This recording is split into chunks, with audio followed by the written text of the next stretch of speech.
As someone who has helped thousands of female CEOs build successful companies, let me be the first to tell you that owning your feminine strengths is your ticket to not only more revenue, but more joy along the way.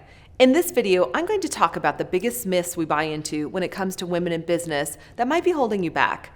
I'll give you 5 tips to growing your business being exactly who you are. First, and we have to start here because it's important for you to know that it's okay to not do business in a masculine way. I remember when I first started out in the business world, I thought I had to dress in a masculine way. I thought I had to talk in a masculine way. I thought I had to be more masculine to be successful. And then I was lucky enough to have some incredible female role models come across my path. They were feminine. They spoke in a feminine manner. They looked feminine, they wore feminine clothes, and that was important for them. I'm not saying that's for everybody, but that was important for them. And so if you're a woman in business and you don't feel comfortable doing business in a masculine way, not only is it okay, but it's important to bring your own version of you, your own feminine energy into your business, and know that being feminine can be really strong. Although you don't have to run your business in a masculine way, there are some very important things we can learn from men and how they run businesses.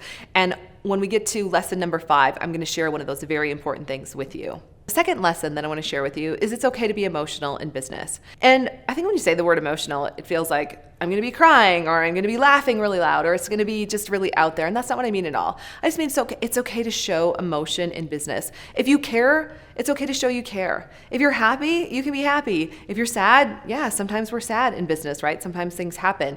And over the years, I think women have felt like, or at least I've felt like, I can't be emotional or I'm not supposed to show any emotion in any situation.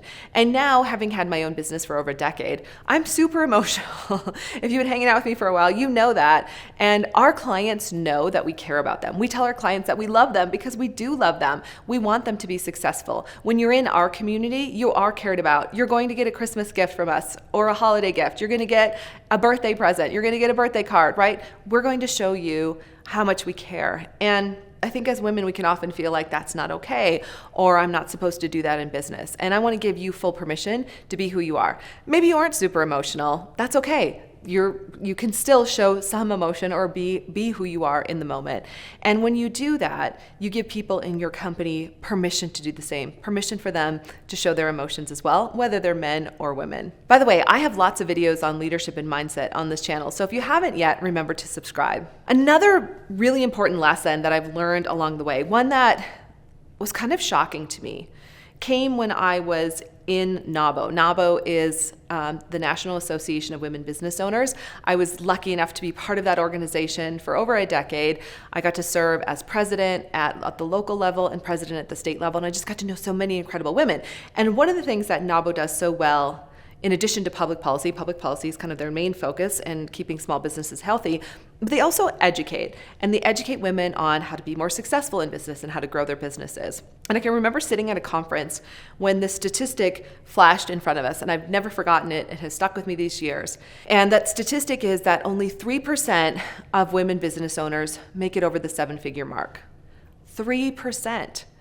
And my first question was why? Why is that? And over the many years I've been in business, I've been on a mission to find out why and to help more women cross the 7-figure mark. It's a lot about the decisions that women believe they have to make in order to have a business, or the sacrifices they have to make. Or often women believe that the money in their business is family money. It's not the business money. And so they have a hard time making decisions with that money and how to grow their business. This statistic is important. So if you're a woman in business, and as you're watching this, I'd love to hear in the comments below, why do you think only 3% of women make it over the 7-figure mark? Where do you think we stop ourselves, or where do you think we get stuck? I have a lot of ideas on that, and I'd love to hear some of those ideas from you as well. The fourth lesson in business that's really crucial for your success, to realize that the more money you make, the bigger impact you can have.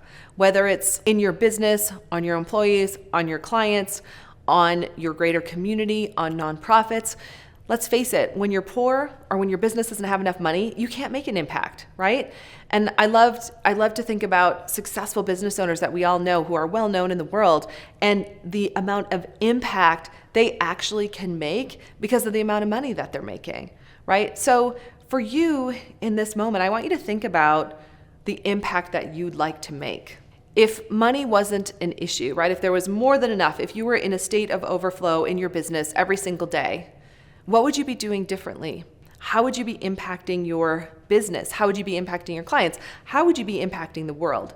Because the answer to that question gives you the energy to continue to make more money. And it is also what pushes many of our clients over the 7-figure mark. This why, this reason that they're up to what they're up to, because when they can see that bigger impact that they can make, all of a sudden it makes sense to allow that money to come in. And if you haven't yet, if this is sparking your own impact, I'd love to hear from you below as well. What kind of impact would you love to make, right? When there's an overflow of money in your company, where would you and who would you be impacting? Here's the 5th lesson that I was talking about before. And this is such a crucial lesson for us as women business owners.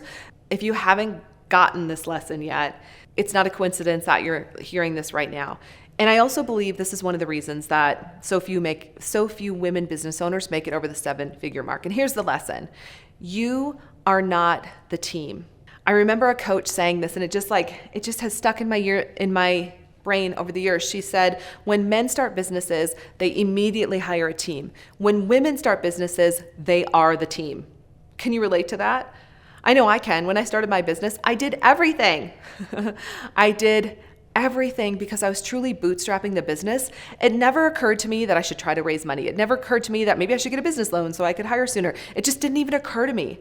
And this lack of financial knowledge and information and connection is definitely one of the things that keep women's businesses small. And again, when men start a company, they hire immediately, right? They start to hire immediately so that they can grow their company as quickly as they can. So this is such an important lesson. And in this moment right now, I want you to think about that. Like, who is your next hire? And definitely at work, right? Like, who do you want to hire to grow your company? But also, who do you need to hire at home? This is a big conversation that we have with our women leaders, because often at home, women are, like, statistically still doing most of the housework. They're still doing most of the cooking. Like, they're still running the household. And then they're wondering why they can't run their company. Well, running a household is like a full-time job, right? They've done studies, and full-time moms, right, they should have a salary equivalent to 6 figures or more a year, because it's so much work and it's so much of their time. And of course, they're making an incredible impact when they're staying home full-time. So shout out to all the moms who are staying home full-time, because it's an incredible job. And it's an incredible, of course, opportunity to give back to your family. But what I want to say is there's a lot of women who are doing both. They're like full-time at home in many ways, right? Running their business from home, and they're full-time running a company. So maybe you need to hire someone to clean your house. Yes, that's usually one that we check quickly. Maybe you need to hire someone to help you with the laundry or farm that laundry out. I remember one of our clients telling us she farmed her laundry out. It was like the best thing that she'd ever done. She was so excited about it. Maybe it's time to hire someone to cook for you. There's so many meal delivery services today. There's so many things that you can do. And I know for a lot of women, this brings things up. It's like, well, I'm supposed to do that, or I like cooking. If you like cooking, fine. If you don't, find a solution, right? It's okay. It's okay to have a team at home and a team at work. And also childcare, I didn't even mention that, but who do you need on your team that could help out?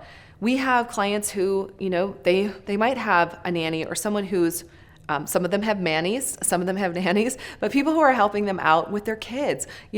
If you have multiple children and they're in multiple sports, that is also a full-time job, just driving them around. I only have one child, so I can tell you even that, like, he's in multiple sports sometimes, and it's a juggle between myself and my husband and friends, right? Sometimes it takes a village to make sure that he gets where he needs to go. So you need the support. And also, if you do have a spouse, ask for help there. What kind of support do you need from your spouse to enable you to do the things that you want to do? Makes me think of one of our clients who has grown her company from $25,000 a year to breaking the 7-figure mark. And she got stuck at the hiring spot, which is where a lot of our clients get stuck. She was still doing a lot of the doing, had grown a multi-6-figure business. It was very successful. It was very profitable. But to go over 7 figures and for her to get off the road and stop working so much, it was time to hire.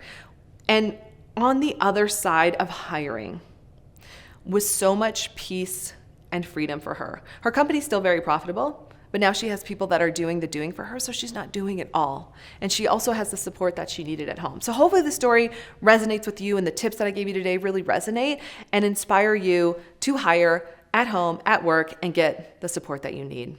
5 crucial tips for women entrepreneurs. First, it's okay to not do business in a masculine way. You can be feminine. Second, it's okay to be emotional in business. Doesn't mean you're crying all the time, but it does mean you can be emotional. Third, only 3% of women make it over the 7-figure mark. So we need you, ladies, we need you to step up and grow over that 7-figure mark if you feel the call. Fourth, know this, the more money you make, the bigger the impact. And finally, remember, you are not the team, you need to hire the team. Up next, I'm talking about productivity secrets to achieve more in less time. And remember, your 2X is waiting for you too.